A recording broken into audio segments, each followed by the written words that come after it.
Alléluia. Bonjour frères et sœurs. Voici un nouveau jour, le 17e jour sur 18, pour la lecture de ce merveilleux plan qui a pour thème le Saint-Esprit.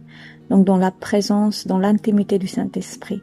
Aujourd'hui, le pasteur nous mène vers ce titre, une colombe sait surprendre. Alléluia. Aussitôt, ils furent tous remplis du Saint-Esprit. Acte 2, verset 4. Seigneur, bénis ta parole d'aujourd'hui, que ta parole touche nos cœurs, nous remplit, nous parle, nous édifie, dans le nom précieux de Jésus-Christ. Amen. Une colombe arrive par surprise, sans prévenir. En vol, elle peut atteindre des 200 km à l'heure. Elle vous surprend car elle est rapide et délicate à la fois. Brusquement, soudainement, sitôt, aussitôt, d'un seul coup, tout à coup, subitement, promptement, sont des adverbes dont la Bible regorge. En un instant, l'aveugle vit. Promptement, sa délivrance arriva. Le paralytique bondit sur ses jambes. Ils furent remplis du Saint-Esprit. Dieu délivra son peuple. Lazare sortit du tombeau. Il survint comme un vent puissant. Alléluia. La maison fut remplie. Ils se mirent à parler en langue. La fièvre le quitta. Les morts en Christ ressusciteront. Alléluia.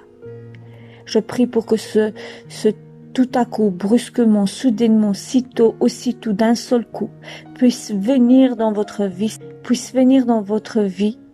frères et sœurs. Que la volonté de Dieu soit faite dans votre vie. Le Seigneur n'est pas loin, le Seigneur est tout près. Et la délivrance de tout enfant qui espère dans le Seigneur arrive et arrivera tout à coup, brusquement, subitement, promptement. Alléluia. Alléluia. Dans tous les domaines que vous avez besoin, je mets ma foi dans le Seigneur et sa parole, que lui, il ne tardera pas. Continuons juste de garder la foi et de louer l'Éternel car il est Dieu. De le louer car il est tout simplement et grandiosement le Dieu, le maître de l'univers. Et lui, il a établi le temps et l'heure pour chacune et chacun pour sa délivrance. Car je crois que notre Père éternel veut notre bien, veut notre délivrance. Il a juste son temps à lui. Peut-être quelque chose qui nous apprend à travers de ce que nous traversons. Demandons-lui juste, Seigneur, montre-moi. Et éclaire mon intelligence, ma compréhension, que je puisse comprendre ce que tu veux me montrer ou me faire comprendre à travers de cette épreuve que je passe, à travers ces douleurs que je ressens dans mon corps, à travers de certaines situations difficiles. L'Éternel restera notre berger. L'Éternel restera celui qui nous accompagne au milieu de l'ombre de la mort, au milieu des difficultés. Son onction sera toujours dans notre vie. Et il dressera cette table merveilleuse et il nous donnera à manger. Alléluia. L'Éternel, il a dit, vous qui êtes méchants, vous savez donner des bonnes choses à vos enfants. Combien autant plus l'Éternel, le Dieu, le Père, donnera. Et c'est ce qui est nécessaire pour vous. Alors, remettons notre vie, notre situation. Par exemple, moi j'ai mal au dos ces derniers jours. Je sais que j'ai des problèmes de disques, d'hernie. Mon corps me fait mal. Et je ne sais pas ce que c'est. Peut-être des attaques de l'ennemi. Peut-être que, voilà, les choses qui arrivent me ramènent à m'approcher de Dieu. Mais en tout cas, je sais que l'Éternel n'a pas choisi que je vis ça. Mais Père éternel, merci parce que tu vois ce qui se passe dans mon corps et ma délivrance vient. Elle est pas loin. Elle est pas loin. Ta délivrance vient dans le nom de Jésus. Oui, je déclare la victoire de Jésus-Christ dans notre vie. Je proclame sa grandeur. Notre corps lui appartient. Nous sommes le temple du Saint-Esprit. Et le temple du Saint-Esprit, c'est lui qui le bâtit. Père, merci parce que tu bâtis ton temple. Tu édifies ce temple que nous sommes par ta parole et tu nous fais voir ta grandeur. Père, merci parce que toi, tu te manifestes en esprit, en vérité. Alléluia. Que la gloire du Seigneur soit sur nos vies, sur nos familles, dans notre cœur, dans le nom de Jésus. Alléluia. J'aime tellement ces adverbes tout simples, passés souvent inaperçus, tant ils décrivent si bien deux de ces attributs dont la colombe s'amuse, la vitesse et l'effet de surprise. Car la gloire de Dieu, c'est de cacher les choses. L'Esprit Saint agit quand il veut, où il veut, il bénit qui il veut, comme le vent souffle. On ne sait ni d'où il vient, ni où il va, mais on en ressent les effets. Alléluia. Alléluia. Alléluia. On peut prier longtemps sans que rien ne se passe. Puis, d'un coup, ça y est. On murmure à peine une prière sans même imaginer qu'il ait pu l'entendre que déjà c'est fait. Amen, papa. Amen. Oui, je crois que tu es vraiment présent, omniprésent, omnipotent. Tu es là et tu vois tes enfants. Oui, tu promènes ton regard sur toute la terre et tu cherches à trouver qui est intelligent et qui intercède et qui prie. Père éternel, merci d'avoir trouvé ta demeure dans nos cœurs. Oui, Seigneur, tu as fait de nous cette demeure précieuse où tu te plais, Père. Oh, Papa, que nos vies te soient agréables au nom de Jésus. Alléluia. Donc, il disait, la douce colombe, cœur du Seigneur, a ses raisons que la raison ne connaît point. Une colombe est rapide et jouette. Elle est aussi généreuse et facétieuse. Elle aime surprendre. Notre Dieu est le Dieu de surprise. Comme les ch'tis mis du nord de la France, qui croient que le rire est à l'homme, ce que la bière est à la pression, le Seigneur trouve toujours l'occasion de faire une fête. Amen. Que des gens s'ennuient dans un mariage, voilà qu'il décide d'y faire son premier miracle. Alléluia. Une pièce est perdue, on la retrouve. Faisons la fête. Oh. J'avais parlé de cette pièce dans les autres jours. Merci Seigneur, merci Seigneur. Une brebis s'est égarée et n'a pas été dévorée. Faisons la fête. Un fils est perdu, il revient là. Oh mon Dieu, je me rends compte qu'on a parlé de ça. Merci Saint-Esprit, ça prouve vraiment que le Saint-Esprit nous accompagne tout au long de cette lecture. Je suis émue. Un pécheur se convertit, que le ciel même fasse la fête, car il y a plus de joie pour un seul pécheur qui se répand. Les plus grandes joies qu'on a vécues, les cadeaux dont on se souvient le mieux, les émotions les plus intenses qu'on a ressenties sont ceux qu'on n'attendait pas. C'était des présents. Dieu ne fait que de donner, que de se donner. Alléluia. Dieu est le Dieu des cadeaux. Oui, tout ce que nous avons dans ce monde, tout vient de lui. Il n'y a rien qui est à nous. Si dans la vie, on reçoit quelque chose à travers de notre travail, c'est tout simplement parce que l'homme a obéi, que l'homme doit travailler et qu'il puisse jouir de son travail, de ses mains. Et même pour travailler, le Seigneur lui a donné la santé. N'est-ce pas comme ça, tout vient de Dieu? La gloire lui revient. On ne peut pas se glorifier. On peut juste dire merci Seigneur pour le travail que tu pourvois, pour la santé que tu pourvois dans mon corps, afin que je puisse travailler et subvenir aux besoins de ma famille, de moi-même. Car il y en a qui ne peuvent pas. Alors Jésus, je te suis reconnaissante ce matin. Tu me remplis d'un sentiment de reconnaissance, et ça fait tant de bien. Ça touche le cœur, c'est comme un baume. Alléluia. L'Esprit Saint est infiniment charismatique. Dieu a beaucoup d'humour parce que Dieu a beaucoup d'amour. Waouh! La joie tient bonne place dans le fruit de l'esprit. Elle vient juste après l'amour. C'est que quand on aime, on s'efforce d'être toujours joyeux en dépit des circonstances, pour le bien de notre entourage, pour notre bien surtout. Un cœur joyeux rend le visage aimable et un excellent remède. Jésus fut transporté de joie par le Saint-Esprit. Réjouissez-vous, je le répète, réjouissez-vous toujours dans le Seigneur, mais avec la joie que produit le Saint-Esprit. C'est des versets que je vais vous lire juste après avoir fini la lecture.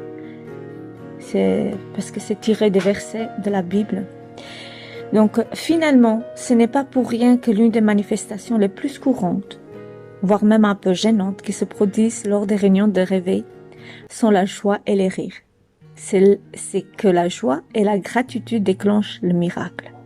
Personnellement, j'ai jamais expérimenté ça, de commencer à rigoler,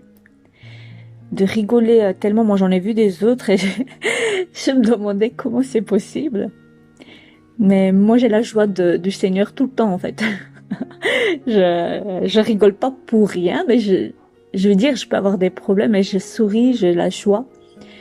Il faut pas que la tristesse rentre dans notre cœur. Autrement, cette tristesse qui viendrait, qui n'est pas selon Dieu, nous abattrait, nous plongerait dans la dépression. Mais réjouissez-vous, puisque si nous avons mis notre foi dans le Seigneur et notre espérance, nous savons que tôt ou tard l'Éternel répondra. Et surtout si vous avez acquis cette confiance dans le Seigneur, à travers de toute votre vie chrétienne et les épreuves que vous avez passées et que le Seigneur vous a montré sa fidélité, vous ne pouvez plus être dans le doute. Plus dans le doute. Je ne suis plus dans le doute. Je veille juste sur ma façon de vivre afin de ne pas laisser un obstacle entre moi et Dieu. Je suis pas parfaite, mais le Saint-Esprit nous guide. Alléluia. Dieu nous invite à la fête et nous prépare au festin. Là-haut, plus de pleurs. Amen.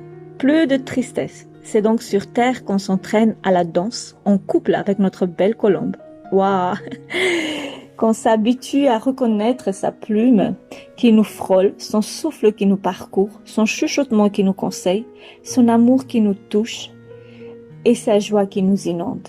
Ne soyons pas dépareillés, mais entraînons-nous à la gaieté ici-bas pour que nous n'apparaissions gauche là-haut. Que nous n'apparaissions gauche là-haut, puisque l'allégresse et la liberté sont l'atmosphère du ciel. Oh mon Dieu, j'ai hâte. Quand j'entends des choses comme ça, je veux juste que le Seigneur revienne plus vite. Et en même temps, je pense à toute ma famille qui n'ont pas encore donné leur vie. Je dis, oh Seigneur, touche leur vie, ils ratent quelque chose. Que le nom de Jésus soit loué.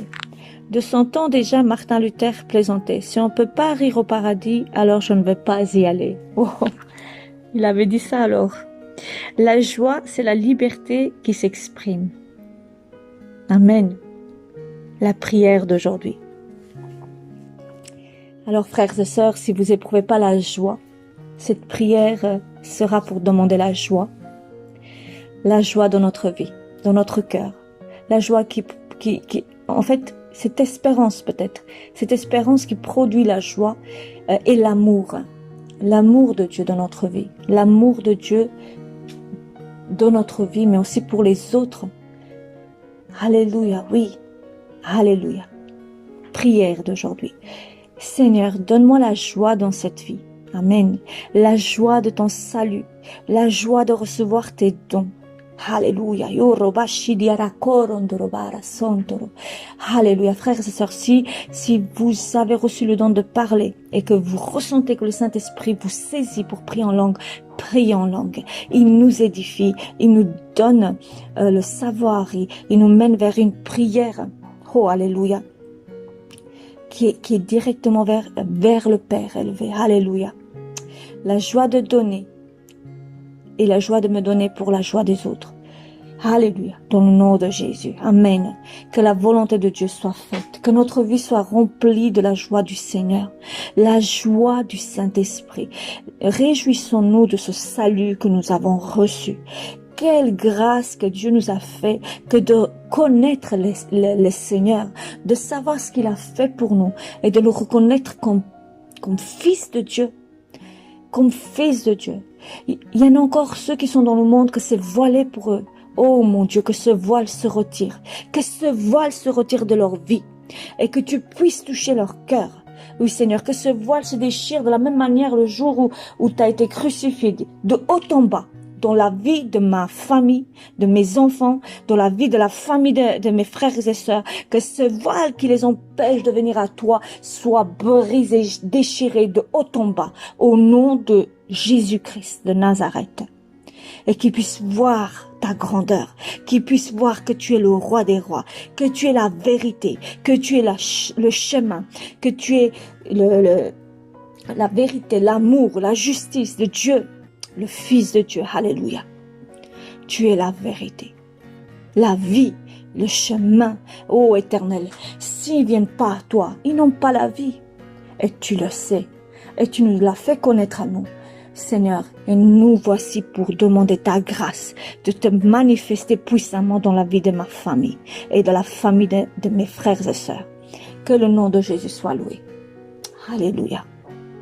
Alléluia. Alléluia. N'est-ce pas merveilleux d'être dans la présence du Seigneur? Ouvre nos yeux, Seigneur, que nous soyons plus vigilants, que les choses qui sont cachées nous soient dévoilées. Apprenons à prier pour nos familles, apprenons à nous réjouir au temps voulu, tout le temps même, de nous réjouir en toi. Que la tristesse n'y soit pas, mais que l'espoir soit dans notre cœur, l'espoir en toi, en ta fidélité. Alléluia. Nous allons lire les versets partagés par le frère. Donc voilà. Merci encore parce que Seigneur, tu bénis ta parole. On lit Acte 2, verset 2. Tout à coup, il vient du ciel un bruit comme celui d'un vent impétueux. Et il remplit toute la maison où ils étaient assis. Alléluia. Alléluia. Je prie pour que tout à coup, un vent du ciel, un bruit comme celui d'un vent impétueux puisse venir et remplir vos maisons, vos enfants, vos familles, ainsi qu'ici, là où je suis. Tout à coup, Saint-Esprit, manifeste ta grandeur. Manifeste ta grandeur. Oh, glorieux Jésus, merci de toucher, de remplir, de souffler dans les maisons maintenant, dans la vie des gens, dans la vie de nos enfants, dans la vie de nos familles, au nom tout-puissant de Jésus-Christ. Viens, Saint-Esprit, viens, Saint-Esprit. Alléluia. Proverbe 25, verset 2. La gloire de Dieu, c'est de cacher les choses. La gloire des rois, c'est de sonder les choses. Alléluia. La gloire de Dieu, c'est de cacher les choses. Et la gloire des rois, c'est de sonder les choses. On peut trouver encore un autre verset qui parle de la même chose dans Romains 11, 33. Alléluia. Jean 3, verset 8. Le vent souffle où il veut et tu en entends le bruit. Mais tu ne sais d'où il vient ni où il va. Il en est ainsi de tout homme qui est né de l'Esprit. Tout homme qui est né de l'Esprit. Alléluia. Saint-Esprit, souffle. Souffle, Saint-Esprit. Souffle, Saint-Esprit. Et convainc les gens du péché, de ne pas croire en Jésus-Christ. Alléluia. Luc 15, verset 32. Mais il fallait bien s'égayer et se réjouir parce que ton frère que voici était mort et qu'il est revenu à la vie, parce qu'il était perdu et qu'il est retrouvé. Alléluia. Alléluia. Alléluia. Merci Seigneur parce que tu es le Dieu de la joie. Tu es le Dieu juste. Tu es le Dieu qui se réjouit. Seigneur, à toi la victoire. À toi la victoire. Que tous tes enfants que tu attends encore impatiemment, que tu attends encore pour le retour à la maison. Seigneur, que ces enfants-là puissent entendre ta voix, qu'ils puissent entendre ta voix, que tu leur donnes à raisonner comme ce fils prodigue. Ce fils prodigue, ceux qui se sont détournés de toi, ceux qui ont été se perdre dans le monde. Seigneur, je prie pour que tu les touches et que tu les ramènes à la maison. Si tu m'entends toi, si toi tu t'es éloigné, retourne à la maison, retourne auprès du Père. Il y a des joies, des choses merveilleuses dans la présence du Seigneur. Mais réponds-toi et réfléchis à ta situation. Tu t'es égaré peut-être loin de Dieu. Tu as dit, oh, quelque chose t'a découragé. Dieu ne répond pas. Tu n'as pas reçu de réponse à ta prière autant que toi tu voulais que cela soit fait. Réponds-toi. Tu as été dans le monde, tu t'es souillé, tu t'es négligé et te voici par terre. Par terre. Tu as été malmené et tu es par terre. Tu n'as plus aucun espoir. L'Éternel te dit, reviens. Reviens mon enfant. Entends ma voix et n'endurcis pas ton cœur. Mais reviens à moi. Reviens à moi. J'ai une bague qui t'attend, un vêtement nouveau, un vêtement de joie, d'espérance. Et ta couronne aussi t'attend. J'ai réservé une couronne. Mais reviens, reviens, reviens au nom de Jésus. Alléluia. Alors ici c'est Jean 2, à partir du verset 1, on va lire jusque verset 12. 3 jours après, il y eut des noces à Cana, en Galilée. La mère de Jésus était là. Jésus fut aussi invité aux noces avec ses disciples. Le vin ayant manqué, la mère de Jésus lui dit, « Ils n'ont plus de vin. » Jésus lui répondit, « Femme, qu'y a-t-il entre moi et toi? Mon heure n'est pas encore venue. » On aurait pu dire, mais comment il parle à sa maman comme ça? C'est sa maman. Sa mère dit au serviteur, « Faites ce qu'il vous dira. » Or il y avait là six vases de pierre, destinés aux purifications des Juifs, et contenant chacun de 2 ou 3 mesures. Jésus leur dit, « Remplissez d'eau ces vases. » Et ils les remplirent jusqu'au bord. Alléluia. « Puis c'est maintenant, leur dit-il, et portez-en à l'ordinateur du repas. » Ils en portèrent quand l'ordinateur de repas eut goûté l'eau changée en vin, ne sachant d'où venait ce vin, tandis que le serviteur qui avait puisé l'eau le savait bien, il appela l'époux et lui dit, « Tout homme sert d'abord le bon vin, puis le moins bon, après qu'on s'est enivré. Toi tu as gardé le bon vin jusqu'à présent. » Tel fut à Cana, en Galilée, le premier des miracles qui fit Jésus. Il manifesta sa gloire et ses disciples crurent en lui. Alléluia. Après cela, il descendit à Capernaum avec sa mère, ses frères et ses disciples. Ils n'y demeurèrent que peu de jours. Alors, Luc 15. C'est la parabole des brebis égarées, de la drachme perdue et de l'enfant prodigue. Tous les publicains et les gens de mauvaise vie s'approchaient de Jésus pour l'entendre. Et les pharisiens et les scribes murmuraient, disant, « Cet homme accueille des gens de mauvaise vie et mange avec eux. » Mais il leur dit cette parabole. « Quel homme d'entre vous, s'il a 100 brebis et qu'il en perde une, ne laisse les 99 autres, en français belge c'est 99, d'autres dans le désert pour aller après celle qui est perdue, jusqu'à ce qu'il la retrouve. Lorsqu'il l'a retrouvée, il la met avec joie sur ses épaules. Et de retour à la maison, il appelle ses amis et ses voisins et leur dit, « Réjouissez-vous avec moi, car j'ai retrouvé ma brebis, qui était perdue.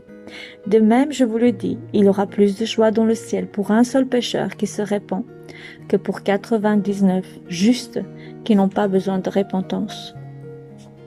Ou quelle femme, si elle a 10 drachmes et qu'elle en perd une, n'allume une lampe, ne balaye la maison et ne cherche avec soin jusqu'à ce qu'elle la retrouve. Lorsqu'elle l'a retrouvée, elle appelle ses amis et ses voisines et dit, « Réjouissez-vous avec moi, car j'ai retrouvé la drachme que j'avais perdue. » De même, je vous le dis, il y a de la joie devant les anges de Dieu pour un seul pécheur qui se répand. Il dit encore, un homme avait 2 fils. Le plus jeune dit à son père, « Mon père, donne-moi la part de bien qui doit me revenir. » Et le père leur partagea son bien. Peu de jours après, le plus jeune fils, ayant tout ramassé, partit pour un pays éloigné où il dissipa son bien en vivant dans la débauche. Lorsqu'il eut tout dépensé, une grande famine survint dans ce pays et il commença à se trouver dans le besoin.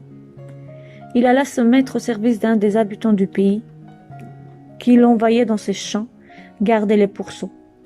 Il aurait bien voulu se rassasier des carouges que mangeaient les pourceaux, mais personne ne lui en donnait.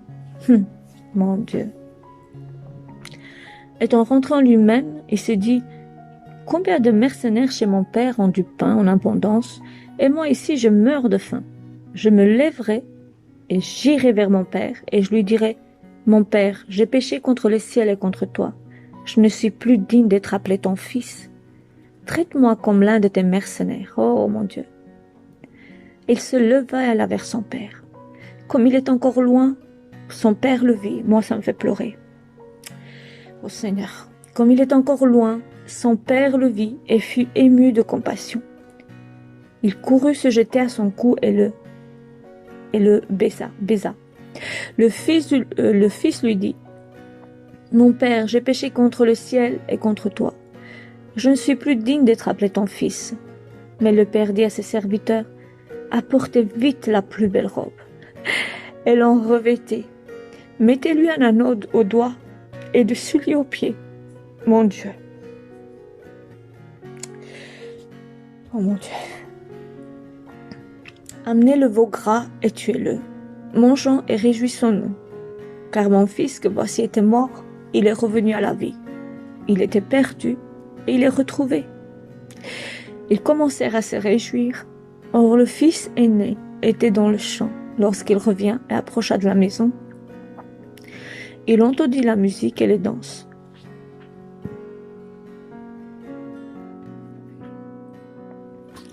Il appela un des serviteurs et lui demanda ce que c'était. Ce serviteur lui dit, « Ton frère est de retour et parce qu'il a retrouvé en bonne santé ton père a tué le veau gras. » Il se mit en colère et ne voulut pas entrer. Son père sortit et le pria d'entrer. Mais il répondit à son père, « Voici, il y a tant d'années que je te sers, sans avoir jamais transgressé tes ordres, et jamais tu ne m'as donné un chèvreau pour que je me réjouisse avec mes amis. Et quand ton fils est arrivé, celui qui a mangé ton bien avec des prostituées, c'est pour lui que tu as tué le veau gras. Mon enfant, lui dit le père, tu es toujours avec moi, et tout ce que j'ai est à toi. Mais il fallait bien s'égayer et se réjouir parce que ton frère, que voici, était mort et qu'il est revenu à la vie, parce qu'il était perdu et qu'il est retrouvé. » Alléluia. C'est fort. Hein? Je sais pas comment vous êtes là, vous, mais moi, l'amour de Dieu, le pardon, oh mon Dieu, la repentance me touche beaucoup. Et le frère, il faut se réjouir. Nous, les qui sommes déjà auprès de Dieu, nous servons Dieu. Mais ce frère a dit, autant des années, je te sers. C'est bien qu'on sert le Seigneur, mais on doit avoir aussi une intimité avec le Seigneur, se réjouir, le considérer comme un papa. Comme un papa. Que le Seigneur soit loué. Jean 3, verset 16. Car Dieu a tant aimé le monde qu'il a donné son Fils unique, afin que quiconque en lui ne périsse point, mais qu'il ait la vie éternelle. Merci Seigneur. Galates 5. Mais le fruit de l'esprit, c'est l'amour, la joie, la paix, la patience, la bonté, la bénignité, la fidélité, la douceur, la tempérance. Alléluia. Proverbe 15, verset 13. Un cœur joyeux rend le visage serein, mais quand le cœur est triste, l'esprit est abattu. Proverbe 17, verset 22. Un cœur joyeux est un bon remède, mais un esprit abattu dessèche les os. Luc 10, verset 21. En ce moment même, Jésus tressaillit de joie par le Saint-Esprit. Il dit, Je te loue, Père, Seigneur du ciel et la terre, et de la terre, de ce que tu as caché ces choses aux sages et aux intelligents, et de ce que tu les as révélées aux enfants. Oui, Père, je te loue de ce que tu l'as voulu ainsi. Alléluia. Père, merci. Merci de faire de nous tes enfants. Vraiment d'être tes enfants. Que nous ne soyons pas des personnes que nous pensons qu'on est les plus sages, qu'on connaît tout, qu'on est les plus intelligents et qu'on connaît déjà tout. Une telle attitude, quelqu'un qui a une telle attitude, qu'est-ce qu'elle peut encore apprendre si elle croit qu'elle sait déjà tout? C'est bien malheureux d'être comme ça. On connaît pas tout. Restons humbles et toujours ouverts à l'Esprit de Dieu, mais aussi à nos frères et sœurs.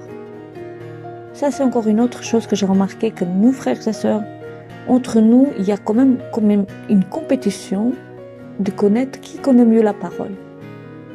Moi, je veux juste parler de ce que je connais de Dieu. Mon Père est bon. Notre Père Céleste est bon. Et si nous connaissons la parole, c'est lui. Il faut le connaître à lui. Alléluia. Philippiens 4, verset 4. Réjouissez-vous toujours dans le Seigneur. Je le répète, réjouissez-vous. Amen. 1 Thessaloniciens 1, verset 6. Et vous-même, vous avez été mes imitateurs et ceux du Seigneur, en recevant la parole au milieu de beaucoup de tribulations avec la joie du Saint-Esprit. Amen. Amen. Soyons des imitateurs de Jésus, de ses apôtres. Et même si nous passons par des tribulations, la joie du Seigneur sera notre force. La joie du Saint-Esprit sera notre force. Tout en sachant que même si les tribulations sont là, on est bien éclairé, on sait bien que notre vie n'est pas éternelle ici sur cette terre. Et qu'un jour ou l'autre, nous allons quitter ce monde, que sincèrement, je le quitterai, mais au temps voulu, selon la volonté de Dieu. Que Dieu nous protège de toute attaque de l'ennemi, de toute mort prématurée que l'ennemi voudrait causer à qui que ce soit de ses enfants. Je voulais dire que la vie, oui, nous savons que nous allons quitter ce monde et réjouissons-nous dans le Seigneur. Réjouissons-nous dans le Seigneur. C'est pour cela que l'Esprit ces derniers temps me dit, tout ce qui reste, sa dette, c'est de se mettre vraiment dans la prière pour les âmes perdues, pour les familles. Reste à l'écoute de la voix du Saint-Esprit. Car je pense que le Seigneur est occupé à vraiment gagner des âmes ces derniers temps et que des réveils, ça m'étonnerait pas que des réveils viennent, des réveils de la part du Seigneur viennent dans le monde. Amen. Et je le souhaite de tout cœur pour qu'il y ait ce réveil des enfants, des fils de Dieu, et que les gens se tournent au maximum vers le Seigneur. Et qu'ils soient dans la joie, ces gens qui puissent connaître le Seigneur. Alléluia. Amen. Voilà, c'est tout pour aujourd'hui, frères et sœurs. Que la gloire du Seigneur vous accompagne. Que la gloire de Dieu vous cache aussi aux yeux de l'ennemi. Que le sang de Jésus soit sur vous, sur vos familles. Que cette journée soit une bénédiction. Attendons-nous à quelque chose de bon. Proclamons la victoire du Seigneur dans nos vies, sur nos enfants. Car le vent, ce bruit du ciel, le Saint-Esprit, viendra tout à coup. Alléluia. Alléluia. Espérons-nous. Soyons comme ces frères et sœurs qui étaient dans la chambre haute et qui s'attendaient. Ils ne savaient même pas ce qui allait se passer, mais ils attendaient. Alléluia. Que le Seigneur vous bénisse, frères et sœurs.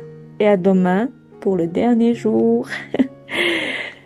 Alléluia. Gloire à Dieu.